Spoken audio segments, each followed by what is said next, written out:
നമസ്കാരം. നമസ്കാരം. തത്വവാർത്തയിലേക്ക് സ്വാഗതം. സർ, നമ്മുടെ കേരള അസംബ്ലി ഇലക്ഷന്റെ റിസൾട്ടൊക്കെ വന്നു. UDF clean sweep. BJPക്ക് 3 സീറ്റ് കിട്ടി. 5ഉം 10ഉം ഒക്കെ പ്രതീക്ഷിച്ചു. പക്ഷെ അത് പറ്റിയില്ല. അതിന് UDFിലേക്ക് പോയി എന്നും പറയാൻ പറ്റില്ല. ഇപ്പൊ ഈ 3 സീറ്റ് കൊണ്ട് LDFും ജയിക്കാൻ പോകുന്നില്ല. കാരണം വളരെ അന്തരമുണ്ട് UDFും LDFും തമ്മിൽ. അപ്പൊ BJPക്ക് എങ്ങനെയാണ് അവർ വിചാരിച്ച അത്ര സീറ്റ് കിട്ടാതെ പോയത്? അല്ല, വിചാരിച്ചത് ഇപ്പൊ നമ്മള് പല എക്സിറ്റ് പോളിലും കണ്ടത് 1 മുതൽ 3, ചിലർ 5 പറഞ്ഞു, ചിലർ 11 സീറ്റ് വരെയും, ഏറ്റവും അവസാനം വന്ന പ്രീ പോളിൽ ചാണക്യനിൽ പറഞ്ഞത് 11 സീറ്റ് വരെ നേടുവന്ന. പക്ഷെ നമ്മൾ കുറേ ദിവസങ്ങളായിട്ട്, മാസങ്ങളായിട്ടുള്ള നമ്മളുടെ ഒരു നിരീക്ഷണത്തിൽ നമ്മൾ എടുത്തത്, എങ്ങനെ പോയാലും ഒരു 5 സീറ്റ് ഉറപ്പായും നേടും. ഇത് ചെറുതായിട്ട് കാണണ്ട കേട്ടോ. 3 സീറ്റ് എന്ന് പറഞ്ഞാൽ അതൊരു വലിയ നേട്ടം തന്നെയാണ്. കാരണം ഇത്രയും കാലം അവർക്ക് അതും രാജഗോപാൽജിയുടെ മാത്രമാണ് ഒരു സീറ്റ് അവർക്ക് ആദ്യം നേടാനായത്. പിന്നെയും പോയി കൈവിട്ടു പോയി. പിന്നെ അഗെയിൻ 3 സീറ്റിൽ അവർ തിരിച്ചു വന്നിരിക്കുകയാണ്.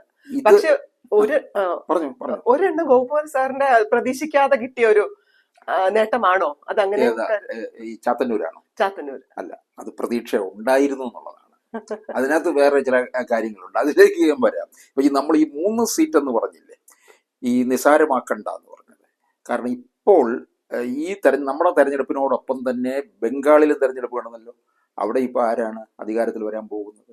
BJP ആണ്. 200-ലധികം 207 210 സീറ്റിൽ എത്തിക്കഴിഞ്ഞു അവര് 2016 BJP അവിടെ 3 സീറ്റായിരുന്നു. 2021 വന്നിട്ട് 77 സീറ്റ്, 2026 വന്ന് 207 സീറ്റുമായിട്ട് അധികാരത്തിലേക്ക് വന്നിരിക്കുകയാണ്. മമതയെ വരെ തോപ്പിച്ചു.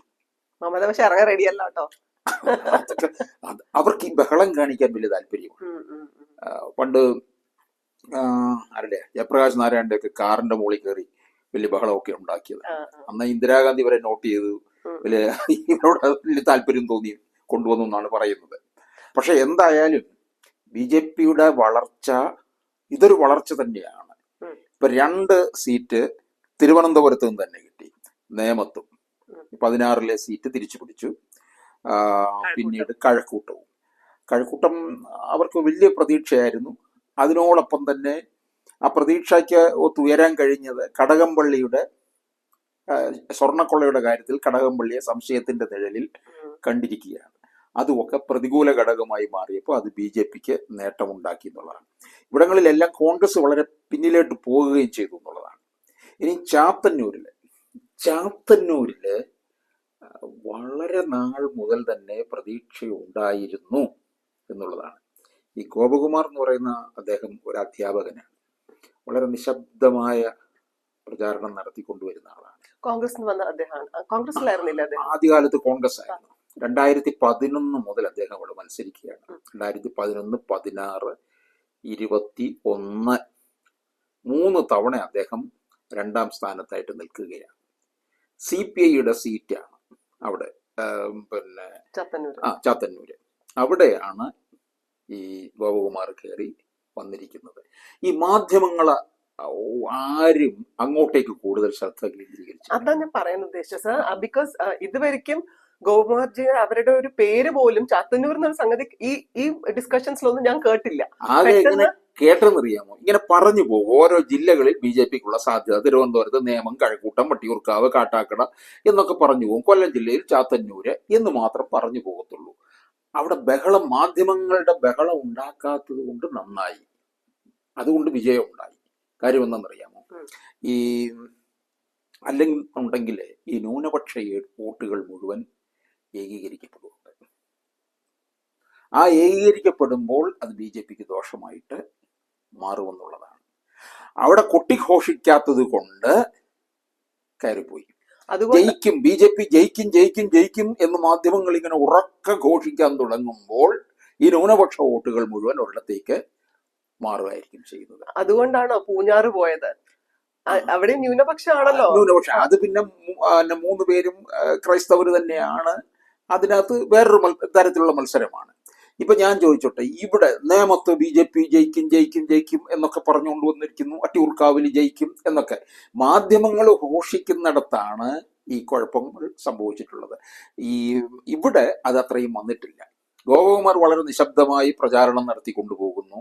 ഓരോ തവണ തോറ്റിട്ടും അദ്ദേഹം പിന്മാറ്റം നടത്തുന്നില്ല, ആ മണ്ഡലത്തിൽ തന്നെ കേന്ദ്രീകരിച്ച് പ്രവർത്തിക്കുന്നു എന്നുള്ളതാണ്. ആദ്യ വിജയവും ചാത്തന്നൂരിൽ നിന്നാണ് വരുന്നത് BJPക്ക്. അത് കഴിഞ്ഞാണല്ലോ നിയമം. അപ്പം ചാത്തന്നൂരിലെ വിജയം ഒരു വിജയം തന്നെയാണെന്നുള്ളത് ഉറപ്പാണ്. പിന്നെ BJPക്ക് പാലക്കാട് പിടിച്ചെടുക്കാമായിരുന്നു ശോഭാ സുരേന്ദ്രനിലൂടെ. ഇത്തവണ അത് എല്ലാവരും പ്രതീക്ഷിച്ചതാണ്. അവസാന നിമിഷം ചില പ്രശ്നങ്ങളൊക്കെ അവിടെ ഉണ്ടായി. അത്തരത്തിലുള്ള വിവാദങ്ങളിലേക്കൊന്നും തന്നെ പോകേണ്ട ആവശ്യവും ഇല്ലായിരുന്നു. പടിക്കൽ കൊണ്ടുപോയി കല ഉടയ്ക്കുകയാണ് ചെയ്തത്. ഇല്ലായിരുന്നെങ്കിൽ ഇപ്പൊ പാലക്കാട് പിടിച്ചെടുക്കാൻ കഴിയുമായിരുന്നു. പാലക്കാട് ജയിച്ചത് രമേശ് പിഷാരടി അല്ലേ? ഈ ശോഭാ സുരേന്ദ്രനെ പോലുള്ള ഒരാളുടെ അടുക്കൽ രമേശ് പിഷാരടി ഒന്നും, പക്ഷെ നല്ല ഡിഫറൻസിലാണല്ലോ അദ്ദേഹം ജയിച്ചത്. 12,000-ലധികം വോട്ടിന്റെ ഭൂരിപക്ഷം ഉണ്ടെന്നുള്ളതാണ്. ഞാൻ പിഷാരടി അവിടെ ലീഡ് ചെയ്യുന്നു എന്ന് പറഞ്ഞപ്പോഴും ഇത്രയും വോട്ടിന്റെ ഒരു അന്തരം ഉണ്ടാകുമെന്ന് ഞാൻ കരുതിയതേ ഇല്ല കേട്ടോ. കാരണം അത് അവിടെ വലിയൊരു പരാജയമാണ് BJPക്ക് ഉണ്ടായത്. BJP കുറച്ചുകൂടെ ശ്രദ്ധ കേന്ദ്രീകരിച്ചിരുന്നുവെങ്കിൽ ഇനിയും പലയിടവും പിടിക്കാമായിരുന്നു. മഞ്ചേശ്വരം മഞ്ചേശ്വരത്ത് പോയി അവിടെ ഈ പോളിംഗ് ഒക്കെ അങ്ങ് ഉയർന്നു, വോട്ട് വളരെ കൂടി എന്നുള്ളതാണ്. ജനസംഖ്യ കൂടിയല്ലോ. 18,000-ലധികം വോട്ടിന്റെ ഭൂരിപക്ഷത്തിലാണ് UDFന്റെ സ്ഥാനാർത്ഥി വിജയിച്ചു വന്നിരിക്കുന്നത്. അപ്പൊ ഈ മൂന്നിൽ നിന്ന് ഇവർക്ക് എന്തായാലും 2031 എന്തായാലും BJP കേരളം ഭരിക്കുമെന്നുള്ളതിന്റെ ഒരു സൂചന കിട്ടിയിരിക്കുകയാണ്. എന്നുവെച്ചാൽ അടുത്ത തവണത്തെ നിയമസഭാ തെരഞ്ഞെടുപ്പില്, അതിനിടയ്ക്ക് വരുന്ന തെരഞ്ഞെടുപ്പ് എന്ന് പറയുന്നത് 2029 ലോക്സഭാ തെരഞ്ഞെടുപ്പാണ്. പിന്നെ 2030 തദ്ദേശ തെരഞ്ഞെടുപ്പും വരുന്നുണ്ട്. 31 ഈ 31 അമിത്ഷാ നോട്ടമിട്ടിരിക്കുന്നത്. അത് കാരണം ഇപ്പോൾ ഇത്തവണയും ഒന്നും കിട്ടാതെ പോയിരുന്നുവെങ്കിൽ സ്ഥിതി മാറുമായിരുന്നു. പക്ഷെ നമ്മൾ ലോക്സഭാ തെരഞ്ഞെടുപ്പിലെ മുന്നേറ്റവും ഒക്കെ കണ്ടു കഴിഞ്ഞപ്പോൾ നമുക്ക് മനസ്സിലായതാണ് BJP കയറി വരും. ഇപ്പം ലോക്സഭയിൽ ഇവിടെ 2016 രാജഗോപാൽ ജയിച്ചു കഴിഞ്ഞപ്പം എല്ലാവരുടെയും പറച്ചിലെന്തായിരുന്നു അറിയാമോ? രാജഗോപാലിനോടുള്ള ഒരു സിമ്പതി കൊണ്ടാണ് അവിടെ വിജയമുണ്ടായത് എന്നൊക്കെ പറഞ്ഞു. 24 ലോക്സഭയിലേക്ക് സുരേഷ് ഗോപി ജയിച്ചപ്പോൾ പറഞ്ഞു അത് സിനിമാ നടനായതുകൊണ്ടാണ് ജയിച്ചത് എന്നൊക്കെ പറഞ്ഞ് പിന്നെ BJPയെ താഴ്ത്തിക്കെട്ടുകയാണ് ചെയ്തത്. പക്ഷേ ഇത് 3 സീറ്റിൽ മാത്രം ഒതുങ്ങിയത് എന്ന് ചോദിച്ചാൽ ഇതിനകത്ത് ഈ ഭരണവിരുദ്ധ വികാരം മുഴുവൻ UDFിലേക്ക് അങ്ങ് പോവുകയാണ് ചെയ്തിട്ടുള്ളത്. പിന്നെ ഈ പറഞ്ഞ 3 ഇടങ്ങളും BJPക്ക് ശക്തമായ കേന്ദ്രങ്ങൾ കൂടി ആയതുകൊണ്ടാണ് വിജയമുണ്ടായത്. ഭരണവിരുദ്ധ വികാരം UDFിലേക്ക് പോയത് കൊണ്ടാണ് നമ്മളൊക്കെ കണക്ക് കൂട്ടിയതിനപ്പുറത്തേക്ക് UDF പോയി 102 സീറ്റില് എത്തിയത്. ശക്തമായ ഭരണവിരുദ്ധ വികാരവും പിണറായി വിരുദ്ധ തരംഗവും ഉണ്ടെന്നുള്ളത് ഉറപ്പായി തെളിഞ്ഞ കാര്യമാണ്. അതുകൊണ്ട് തന്നെയാണ് ഈ 102 സീറ്റ് ഇവർക്ക് കിട്ടിയത്. പിന്നെ 6 ഇടങ്ങളിൽ ഇവർ 2ാം സ്ഥാനത്താണ് നിൽക്കുന്നത്. BJP 20 മണ്ഡലങ്ങളിൽ 20% വോട്ട് നേടിയ മണ്ഡലങ്ങളുണ്ട്. 20 മണ്ഡലങ്ങളിൽ 20% അപ്പൊ ഇതൊക്കെ കണക്ക് കൂട്ടുമ്പോൾ അടുത്ത തെരഞ്ഞെടുപ്പിൽ നല്ലോണം അവർക്ക് മുമ്പോട്ട് വരാൻ കഴിയും എന്നുള്ളതാണ്. ഇതിനിടയ്ക്ക് ഈ പിന്നെ ക്രൈസ്തവ ഒരു കുറച്ചുകൂടി ഇവരുമായിട്ട് BJPയുമായിട്ട് ഇപ്പം നമ്മള് തെരഞ്ഞെടുപ്പിന്റെ സമയത്താണ് ബില്ല് വന്നതും ഒക്കെ. അതൊക്കെ ക്രൈസ്തവരുടെ ഇടയിൽ ചില ആശയക്കുഴപ്പവും ചെറിയൊരു തിരിച്ചടി ഉണ്ടാവുകയും ചെയ്തു. കാരണം അതിനെ മറ്റുള്ളവർ വേണ്ട തരത്തിൽ പ്രചരിപ്പിക്കുകയും ചെയ്തു എന്നുള്ളതാണ്. അപ്പൊ അതൊരു തിരിച്ചടി തന്നെയാണ്. അതെന്തുകൊണ്ട് ആ സമയത്ത് ഉപയോഗിച്ചു? കാരണം എന്തായാലും കേന്ദ്ര നേതൃത്വം ഒന്നും കാണാതെ ഉപയോഗിച്ചതാണെന്ന് എനിക്ക് തോന്നുന്നില്ല. എന്തായാലും കൊണ്ടുവരണമായിരുന്നു. അത് എനിക്കറിയില്ല, ഒരു റോങ് ടൈം ആണ് അവർ ചൂസ് ചെയ്തെന്നുള്ള അറിയില്ല. കാരണം കേരളത്തിൽ ഇത്രത്തോളം ന്യൂനപക്ഷം ക്രിസ്ത്യൻ വോട്ടേഴ്സ് വലിയ സ്ട്രോങ് ആയിട്ടുള്ള സ്ഥലം കൂടിയാണ്. അപ്പൊ അങ്ങനെ ഒരു സ്ഥലത്ത് അവരുടെ ഇലക്ഷന്റെ സമയത്ത് ഈ ഒരു ബില്ലിന്റെ ഒരു ഇത് കൊണ്ടുവരിക എന്നുള്ളത് ചെയ്തത് അബദ്ധമാണോ? അത് എന്തായാലും ഒരു തിരിച്ചടി അതിനകത്ത് ഉണ്ടായി എന്നുള്ളതാണ്. പക്ഷെ ഇതിപ്പോ നോക്കണം, തിരുവല്ലയിൽ അനൂപ് ആന്റണി 2ാം സ്ഥാനത്ത് വന്നു. അത് വലിയ നേട്ടമാണ്. ഇപ്പൊ ചാത്തന്നൂര്, ഇപ്പൊ തിരുവല്ലയിലെ പലരും പറഞ്ഞത് BJP അവിടൊന്നും ജയിക്കാൻ പോകുന്നില്ല, കാരണം ക്രൈസ്തവ ഏരിയ ആണ്. മർത്തോമാ സഭയുടെ ആസ്ഥാനം നിൽക്കുന്ന ഇടമാണ് തിരുവല്ല. പക്ഷെ നമ്മൾ ഓർക്കണം, നരേന്ദ്രമോദി വന്നതാണ് അവിടെ. തിരുവല്ലയിലും ചങ്ങനാശ്ശേരിയിലും. അത് ഈ പാലയും പൂഞ്ഞാറും കാഞ്ഞിരപ്പള്ളിയും തിരുവല്ലയും ഒക്കെ കണ്ടുകൊണ്ട് തന്നെയാണ് നരേന്ദ്രമോദി അവിടേക്ക് വന്നത്. ഇപ്പൊ പാലയിൽ പോയി ഇറങ്ങാനുള്ള സൗകര്യമൊന്നും ഇല്ലാത്തത് കൊണ്ടാണ് തിരുവല്ലയും ചങ്ങനാശ്ശേരിയുമായിട്ട് നിർത്തിയത്. അപ്പൊ അതിന്റെ ഒരു ഇമ്പാക്റ്റ് അവിടെ ഈ അനൂപ് ആന്റണിക്ക് കിട്ടി എന്നുള്ളതാണ്. അപ്പൊ ഇങ്ങനെ കുറച്ച് അധികം പേരെ രംഗത്തേക്ക് കൊണ്ടുവന്ന് കഴിയുമ്പോൾ ബി ജെ പിക്ക് ഇതിന്റെ ഒരു ഗുണം ഉണ്ടാക്കാൻ കഴിയുമെന്നുള്ളതാണ്. അപ്പോൾ തീർച്ചയായിട്ടും ഈ 3-ൽ നിന്നുള്ളത് ഇനി അങ്ങ് മാറും. കാരണം ഇനി ഇവർ ഏറ്റുമുട്ടേണ്ടത് CPM-നോടാണ്. CPM ഇപ്പൊ പിടിച്ചിരിക്കുന്ന ഈ ഹൈന്ദവ വോട്ടുകളുണ്ട്, ഇത് മുഴുവൻ തിരിച്ച് ഇവരിലേക്ക് കൊണ്ടുവരിക എന്നുള്ളതാണ്.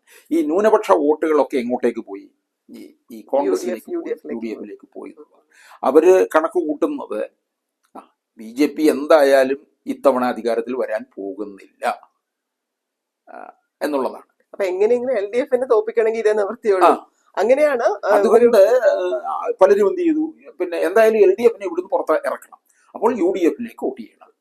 ഇപ്പം AK ആന്റണി പോലും കഴിഞ്ഞ ദിവസം പറഞ്ഞ ഒരു കാര്യമുണ്ട്, ഇടതുപക്ഷം ഇല്ലാതാകാൻ പാടില്ല. AK ആന്റണി പറഞ്ഞതാണ്. കാര്യം എന്തുകൊണ്ടാണ്? ഇടതുപക്ഷം ഇല്ലാതായി കഴിഞ്ഞാൽ പിന്നെ കോൺഗ്രസിന് BJP-യുമായിട്ട് വേണം എതിരിടാൻ. ആ BJP-യുമായിട്ട് എതിരിടാൻ അല്പം പ്രയാസമായിരിക്കും കോൺഗ്രസിന്. CPM-ഉമായിട്ടുള്ള എതിരിടലാകുമ്പോൾ അവർ തമ്മിൽ തീർത്തോളും എന്നാണ് പറഞ്ഞതിന്റെ സാരം. അപ്പൊ അതിലൂടെ ശരിക്കും പറഞ്ഞു കഴിഞ്ഞാൽ CPM-ന് ഇനിയിപ്പോ അങ്ങോട്ടേക്ക് രക്ഷപ്പെട്ടു വരാൻ പ്രയാസവും ഉണ്ടെന്നുള്ളതാണ്. അവർക്ക് മാത്രമായിട്ട് 26 സീറ്റ് എങ്ങാനേ കിട്ടിയിട്ടുള്ളൂ CPM-ന്. അതെ, അതവർക്ക് വലിയ തിരിച്ചടിയാണ് ഉണ്ടാക്കിയിരിക്കുന്നത്. അതിന് പല വിധത്തിലുള്ള കാരണങ്ങളാണ്. ജനം കൃത്യമായിട്ട് കാര്യങ്ങൾ കണ്ടുകൊണ്ടിരിക്കുകയായിരുന്നു, അതിന് കൊടുത്തതാണ്. അപ്പൊ അതുകൊണ്ട് തന്നെയാണ് ഈ നമ്മൾ പറഞ്ഞത് ഈ ന്യൂനപക്ഷ വോട്ടുകൾ മുഴുവൻ ഇങ്ങോട്ടേക്ക് പോയി, UDF-ലേക്ക് പോയി എന്നുള്ളതാണ്. പിന്നെ UDF ആയിരിക്കും വരാൻ പോകുന്നത് എന്നുള്ള ഒരു പ്രചാരണം ശക്തവുമായിരുന്നു.